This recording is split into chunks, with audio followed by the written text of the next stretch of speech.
बिस्मिल्लाहिर्रहमानिर्रहीम। अस्सलाम वालेकुम नाज़रीन, वफाकी दारुल हुकूमत इस्लामाबाद से आदिल अब्बासी एक मरतबा फिर आपकी खिदमत में हाजिर है। नाज़रीन, इस वक्त मैं मौजूद हूँ पीएम ऑफिस के बाहर। एक साइड मेरी पीएम ऑफिस है और दूसरी जानिब इलेक्शन कमीशन की बिल्डिंग है। दो इशू पे बात करूँगा, गुज़िश्ता रोज़ होने वाले इलेक्शन पर और आज जो ईरानी सदर जो हैं इब्राहिम रईसी साहब, वो पाकिस्तान के 3 रोज़ा दौरे पर पहुँच चुके हैं। सुबह नूर खान एयरबेस पर वो पहुँचे हैं। पाकिस्तानी आला हुकाम की जानिब से उनका इस्तकबाल किया गया है।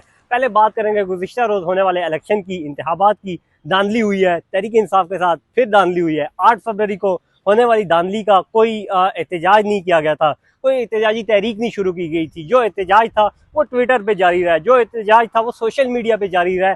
कोई भी तहरीक इंसाफ की जो आला जो क़यादत थी दूसरे दर्जे की, क्योंकि चेयरमैन पीटीआई बानी पीटीआई इमरान खान तो जेल में है, लेकिन उनके जानिब से बारहा ये कहा जा रहा था कि एहतजाज किया जाए, एहतजाज की कॉल दी जाए, धरना दिया जाए, सुप्रीम कोर्ट की जानिब मार्च किया जाए, ताकि जो आवाम का मैंडेट छीना गया था उस पर जवाब तलब किया जाए, वो वापस हासिल किया जाए। लेकिन चेयरमैन पीटीआई की इस बात को कोई फोकियत नहीं दी गई, अहमियत नहीं दी गई, जिसका नतीजा कल होने वाले इंतखाबात में आपने देखा कि तहरीक इंसाफ जो 8 फरवरी को मुल्क भर से क्लीन स्वीप जिसने किया था, मुस्लिम लीग नून जो 8 फरवरी के इलेक्शन में टोटल 15 नशिस्तें जीती थी, वो कल होने वाले इंतखाबात में अच्छी खासी तादाद में नशिस्तें जीती है।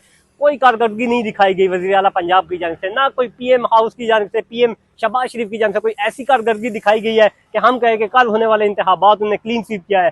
कोई ऐसी कारकर्दगी नहीं दिखाई गई। जस्ट ये किया गया है कि तहरीक इंसाफ ने अपने वोटर्स को मोबिलाइज नहीं किया। मतलब 8 फरवरी को होने वाले इंतखाबात के बाद जो धांधली हुई थी उसके खिलाफ तहरीक इंसाफ ने कोई एहतजाज नहीं किया, अपने वोटर्स को बताया नहीं है कि आपका मैंडेट कैसे चोरी हुआ है, आपने अगली मरतबा इलेक्शन में इससे ज्यादा तादाद में भी निकलना है और अपने वोट का पहरा देना है। लेकिन इस तरह की कॉल नहीं दी गई, जिसका नुकसान, जिसका हमियाजा गुज़िश्ता रोज तहरीक इंसाफ को भुगतना पड़ा है। दूसरी अहम बात नाज़रीन के इंतखाबात हुए हैं, कल धांधली हुई है, दिन भर होती रही है।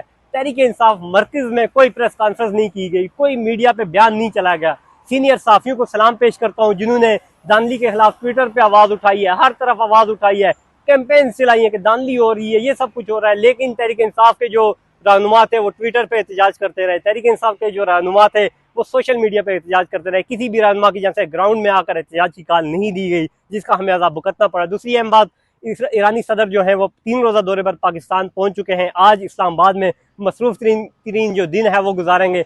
कल जो है वो कराची जाएंगे, लाहौर जाएंगे और परसों जो है वो कराची जाएंगे। वहाँ पर वो इख्तितामी मीडिया टॉक भी करेंगे। उसके बाद वो वापस ईरान का सफर करेंगे। इस्लामाबाद की अगर मैं सिक्योरिटी के हवाले से बात करूँ तो इस्लामाबाद में सख्त सिक्योरिटी है, हारदार तारें लगाई गई हैं, अहम शाहराहों पर सिक्योरिटी के एहलकार तैनात किए गए हैं।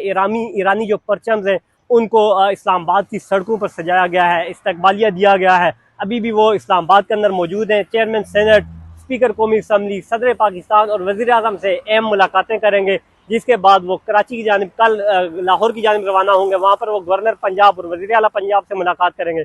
फिर वो लाहौर का दौरा मुकम्मल करने के बाद कराची जाएंगे। वहाँ पर वो गवर्नर सिंध और वज़ीर आला सिंध से मुलाकात करने के बाद वापस ईरान की जानिब रवाना होंगे। साइफर के इस्लामाबाद में इस वक्त जो है वो शुरू होने को है, 2 बजे समाप्त होगी। उस हवाले से भी आपको अपडेट करता रहूँगा। आदिल अब्बासी को इजाज़त दीजिए। अल्लाह हाफ़िज़।